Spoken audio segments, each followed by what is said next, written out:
مذہب کا نصب عین لکھا اور کچھ نہیں، مذہب کا نصب عین لکھا اور کچھ نہیں، آقا کے دل کا چین لکھا اور کچھ نہیں، مذہب کا نصب عین لکھا اور کچھ نہیں، آقا کے دل کا چین لکھا اور کچھ نہیں، اس نے کہا جو مجھ سے کہ تاریخ دین لکھ، میں نے فقط حسین لکھا اور کچھ نہیں، اس نے کہا جو مجھ سے کہ تاریخ دین لکھ، اس نے کہا جو مجھ سے کہ تاریخ دین لکھ، میں نے فقط حسین لکھا اور کچھ نہیں۔ آئیے اپنے اور ساری کائنات کے مرکز عقیدہ محسن انسانیت کے بہرے بے قرار گلشن نبوت کے مہکتے دمکتے چمکتے پھول ہم سب کے رسول، اندھیری قبر میں کام آنے والے آقا، کل میدان محشر میں ہم گنہگاروں کی شفاعت کرانے والے سرکار، آمنہ کے لال جناب محمد رسول اللہ صلی اللہ تعالی علیہ وسلم کی مقدس پاکیزہ بارگاہ رسالت مقام میں ہدیہ درود پاک پیش کریں، پڑھیں جھوم کر اللہم صلی علی سیدنا و شفیعنا نبینا کریمنا مولانا محمد المصطفیٰ منبع الجود والعطا دافع المرض والبلاء والوباء وعلى آل تحیات اللہ وبوسیلت سیدنا الغوث العظم الجیلانی البغدادی حسنی حسینی رضی اللہ تعالیٰ عنہ۔ حضرات منبر شریف پر آپ دیکھ رہے ہیں پیکر علم و ادب، ناشر مسلک اعلیٰ حضرت، محافظ مسلک اعلیٰ حضرت، عمدۃ الخطباء والادباء، پیکر علم و ادب حضرت علامہ مولانا رئیس القلم محمد مرتضی شریفی مصباحی صاحب قبلہ دامت برکاتہم القدسیہ منبر شریف پر تشریف فرما ہے، اور آج اس جلسے کے روح رواں بھی ہے۔ ساتھ ہی ساتھ منبع فیوز و برکات عالم نبیل فاضل جلیل حضرت علامہ مولانا محمد سمیع اللہ صاحب قبلہ رضوی قادری، استاذ مدرسہ دارالعلوم غوثیہ اشرفیہ رجبی روڈ ہیرا منگا پوروا، وہ بھی منبر شریف پر تشریف رکھتے ہیں، اور ساتھ ہی ساتھ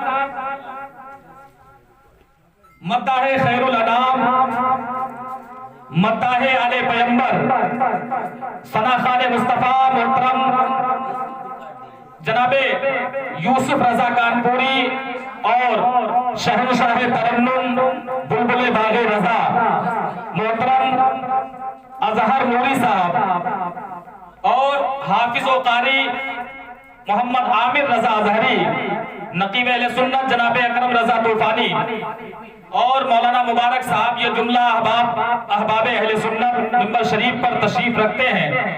حافظ و قاری فردوس رضا صاحب وہ بھی جلوہ فکن ہے، آپ ان علماء کرام کے نورانی چہروں کی زیارت کریں اور اپنی نیکیوں میں اضافہ کریں۔ ابھی کلام اعلیٰ حضرت آپ نے سماعت کیا، دو شعر صحیح لیکن بڑے اچھے انداز میں محبت بھرے لہجے میں ہمارے علامہ مرتضی شریفی صاحب کے چچا اور ہم سب کے چچا، ہاں محمد سلیم چچا، بڑے اچھے انداز میں نعت نبی گنگنا رہے تھے، آپ حضرات محبتوں کے ساتھ سماعت کر رہے تھے۔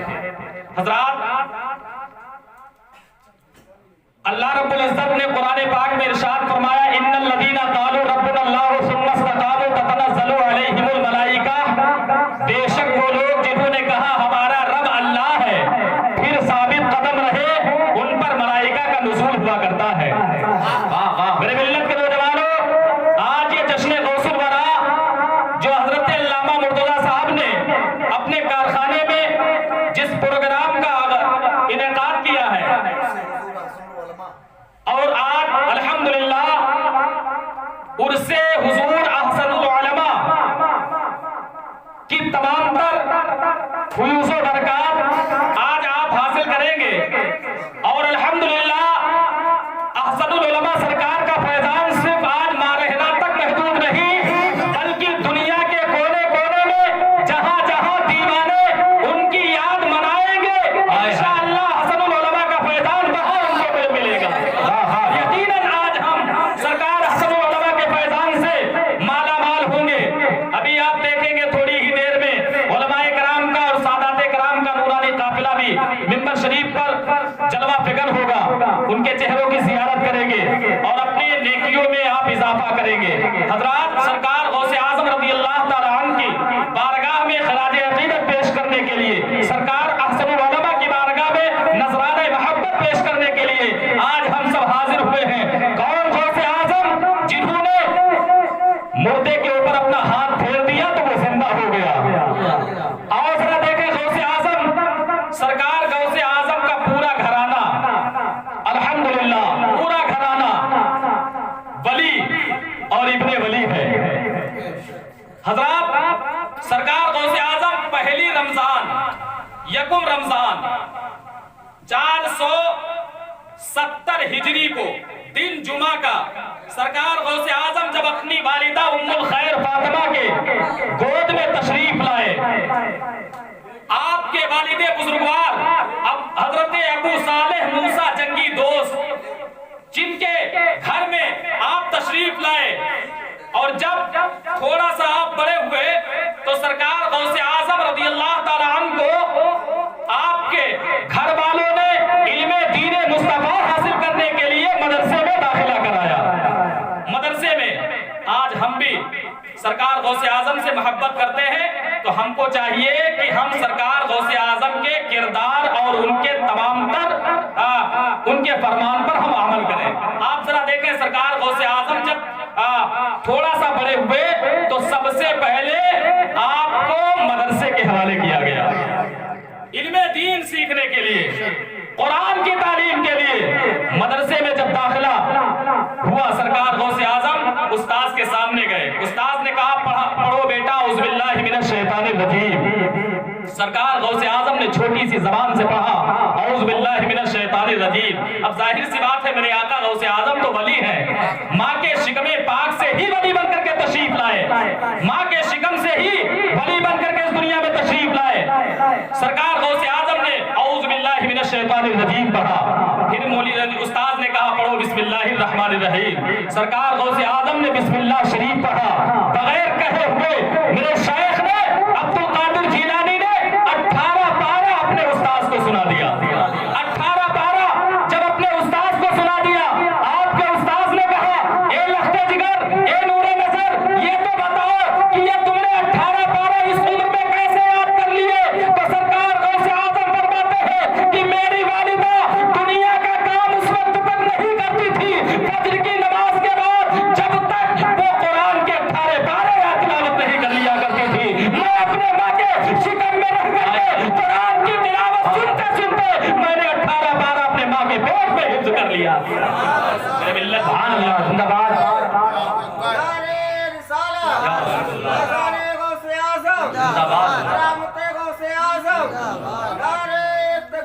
اللہ